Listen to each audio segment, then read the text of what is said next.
My name is Amelia Hart. The text came at 2:17 in the afternoon. I remember the exact time because I stared at the screen so long the numbers stopped looking real, like they belonged to somebody else's life. My phone buzzed once on the desk beside my laptop while I was halfway through answering an email. I glanced over without thinking, expecting a client message, maybe a payment notification, maybe something dull and ordinary. Instead, I saw his name, my fiancé. Or at least that was what I still called him for one more minute. We had been together for almost 4 years, engaged for 8 months. The wedding was supposed to happen next spring. We had already talked about flowers, seating charts, his mother's opinion about everything, and whether we wanted something intimate or polished enough to impress people we barely liked. We had built a future the way people do, when they want to believe effort is the same thing as safety. Then I opened the message. It was longer than usual, which was the first sign. He never wrote long texts unless he wanted to avoid saying something out loud. The first line made something inside my chest pull tight. I found someone else. For a second, I honestly thought I had read it wrong. I looked at it again. Then I read the next line. Just accept it. After that, the rest almost didn't matter. Things between us haven't been working for a long time. I don't want to hurt you, but I can't lie anymore. I'm moving on. That was it. No conversation. No apology, no difficult adult moment across a table. Just a message dropped into the middle of the day, like I was someone he could dismiss between errands. Most people would probably imagine that kind of message destroys you on contact. But the strangest part was this. I wasn't surprised. Not really. I leaned back in my chair and let out a slow breath. I felt like I had been holding for months. Not because it didn't hurt. It did. It hurt in that deep, quiet way that doesn't arrive loudly. It settles, heavy, cold, immediate. But shock wasn't part of it anymore, because for the last 3 months, he had already been leaving. It started with small things. He kept his phone face down more often, started carrying it with him even when he was only walking into the kitchen. There were late-night messages he answered with small private smiles he never explained. There were sudden nights out that sounded vague even while he was saying them. Just grabbing drinks. Just meeting people from work. Just out for a bit. He had become a man made of just. Whenever I asked, he smiled in that easy way people do when they think calmness can pass for innocence. Just busy lately, Amelia. At first, I told myself not to become suspicious over scraps. Relationships go through strange seasons. People get distracted. Work gets heavy. Stress changes the sound of love for a while. That was what I told myself, because it was easier than saying the truth out loud. Then, 2 weeks before that text, the truth stopped asking permission. He had left his laptop open on the kitchen counter. I was using it to order something because mine was upstairs charging. I still remember the light in the kitchen that evening. Pale, almost silver, the kind that made everything look flatter than it was. I had one hand on the counter, one eye on the checkout page, when a notification slid into the corner of the screen. A message preview. The contact name had a heart next to it, and the line underneath it said, "I can't wait until she's out of the picture." I still remember what that did to my body. Not heat. Not panic. A drop. Like the floor inside me had shifted by half an inch. I clicked before I could stop myself. Maybe part of me still hoped there would be some explanation stupid enough to work for 5 seconds. There wasn't. What I found was worse for being ordinary. Weeks of flirting, private jokes, plans to meet, complaints about me written in that intimate shorthand people use when they've already decided someone is disposable. And then the part that hollowed everything out. Plans for what would happen after he left me. Not if. After. That night, I didn't confront him. I didn't cry in the kitchen. I didn't slam the laptop shut and wait by the door like someone in a movie. I didn't demand honesty from a man who had already spent weeks choosing dishonesty. I just got very, very quiet. Because once the shock stripped away, another truth came into focus. Our relationship had never been held together by love alone. It had also been held together by me. When we met, he was struggling. Not in the romanticized way people talk about hardship when they want it to sound charming. I mean truly struggling. Student loans, credit card balances he avoided looking at, rent that kept landing too close to the due date, a car payment that made him tense every month, a business idea he talked about like a dream, but never had the stability to actually build. At that point, my company had just started doing well. I wasn't wildly rich. I wasn't living some fantasy life. But I was stable, and stable feels enormous when the person you love is drowning. So I helped. At first it was small, almost invisible things. I covered groceries when he was short, sent money for rent once, then again. paid off one credit card because he said the interest was crushing him. Then it grew. His phone bill, part of the car payment, fees he swore were temporary. Eventually, I helped him launch the online business he always said would change his life. Domain costs, hosting, payment processing, design support, ads, small things that became bigger things, because that's how love works when one person keeps saying, just until I'm back on my feet. And then one day you look up and realize they've been standing on your shoulders the whole time. As the months passed, our finances blurred together in all the ways people tell you are normal when marriage is coming. Shared subscriptions, linked payment methods, his lease strengthened by my credit, his vehicle tied to financing under my name, his health insurance through my company. The business account routed through systems I controlled because my history made approvals easier. At the time, it felt like building a future. After reading those messages, it looked like something else, a trap I had mistaken for devotion. So during those 2 weeks, while he thought he was secretly preparing to leave me, I was preparing too. Quietly, carefully. I separated what needed separating, changed passwords, removed payment links, reviewed contracts, made lists, checked what was legally mine, what was voluntary, what could be ended immediately, and what required formal notice. I didn't rush it. I didn't make it obvious.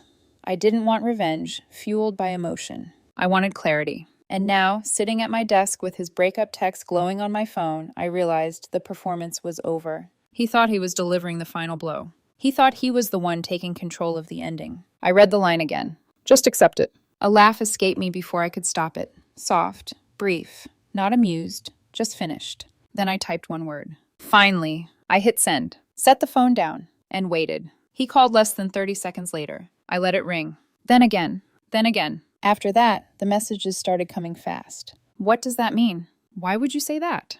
Are you seriously not going to fight for us? That last one almost made me smile. Fight for us. As if there had still been an us when he was planning my exit with another woman. I read every message and answered none of them. Instead, I opened my banking app, then my email, then the spreadsheet I had built 2 nights earlier.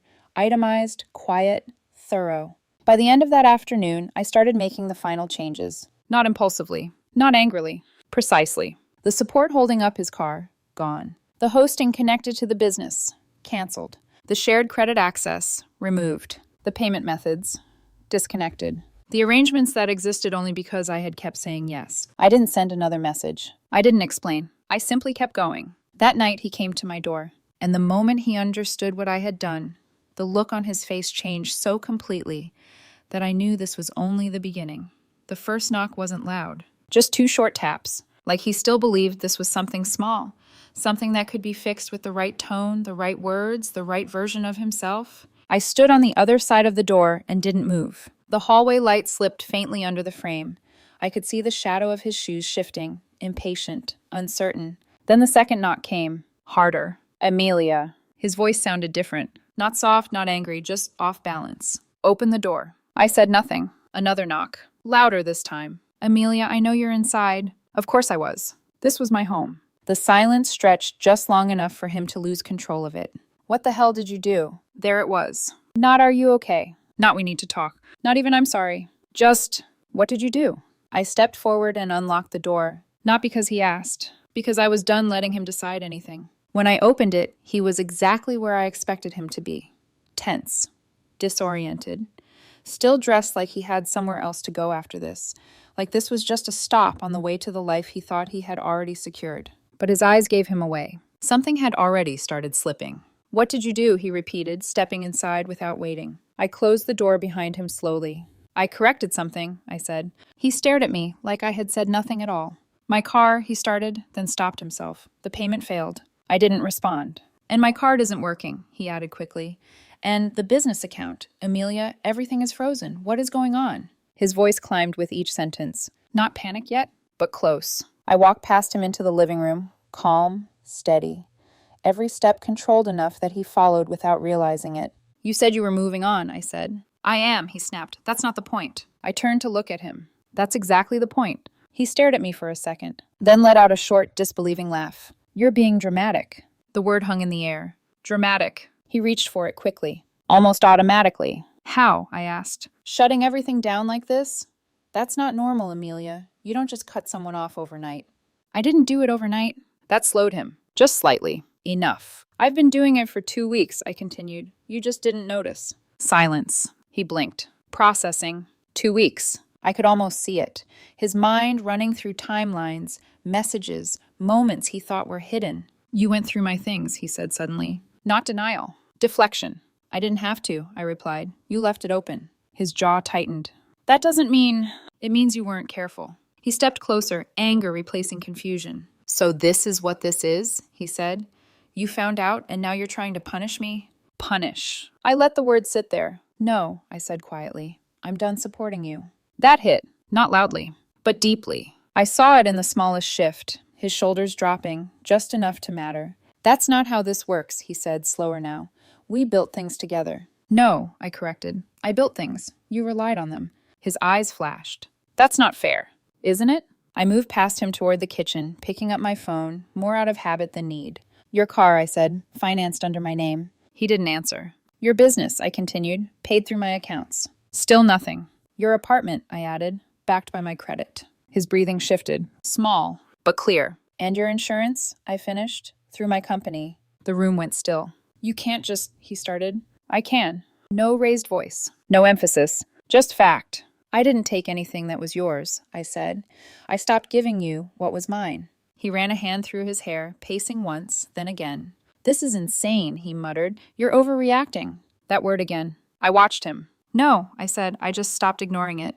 That landed harder than anything else. Because this time, he didn't answer. You're going to ruin everything, he said finally. I tilted my head slightly. No, I replied. I'm removing myself from it. He looked at me differently then. Not softer, not kinder, just clearer. This isn't how breakups work, he said.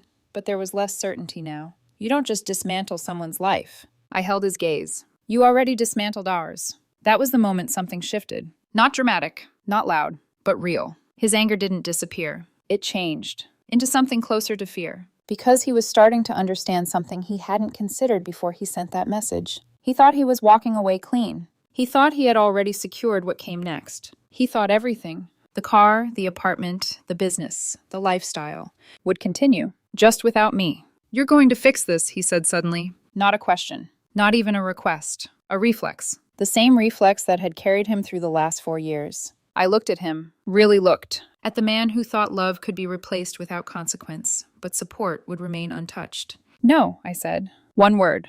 Clear. Final. The silence that followed stretched longer than anything before it. He didn't argue, because for the first time, he didn't know how. And in that silence, I saw it. The exact second he realized this wasn't something he could talk his way out of. That whatever control he thought he had was already gone.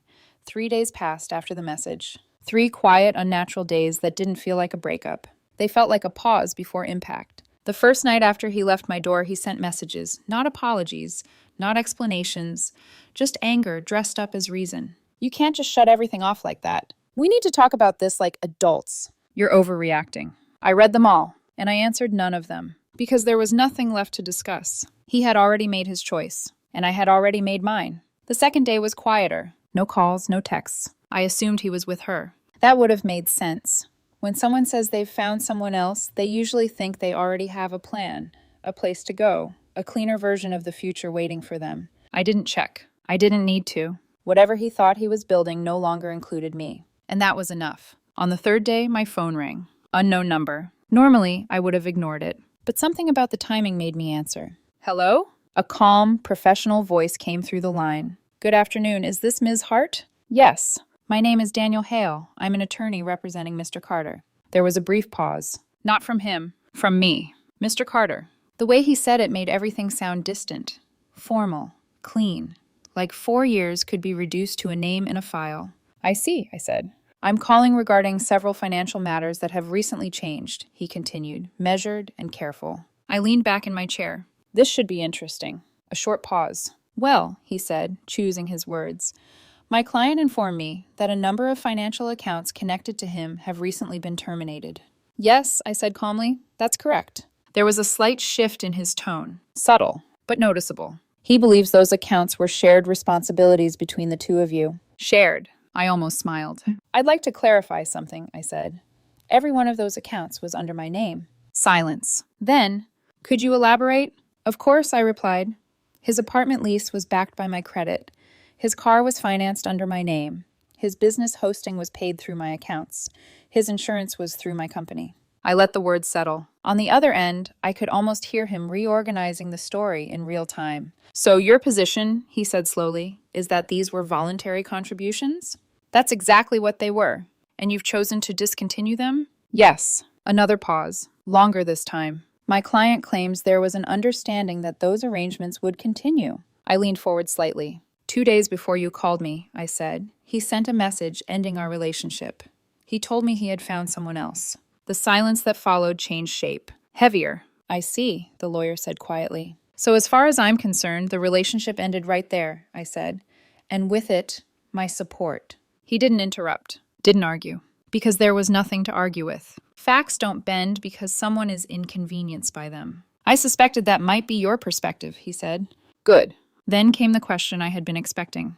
Would you be willing to temporarily restore any of these accounts while the situation is resolved? I didn't hesitate.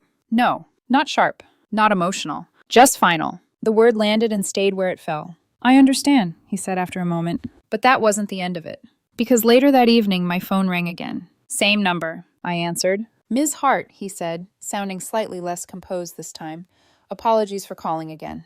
What changed? I asked. A brief hesitation. Your former fiancé's vehicle was repossessed this afternoon. I leaned back slowly. That was fast. Yes, he said. It appears the loan was solely under your name. That's correct.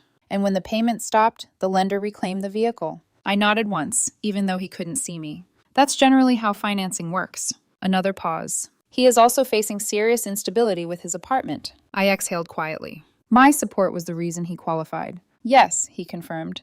Once that support was withdrawn, the landlord reassessed the lease. Of course they did. That's what contracts are. Risk, not sentiment. He's experiencing several unexpected complications, the lawyer added.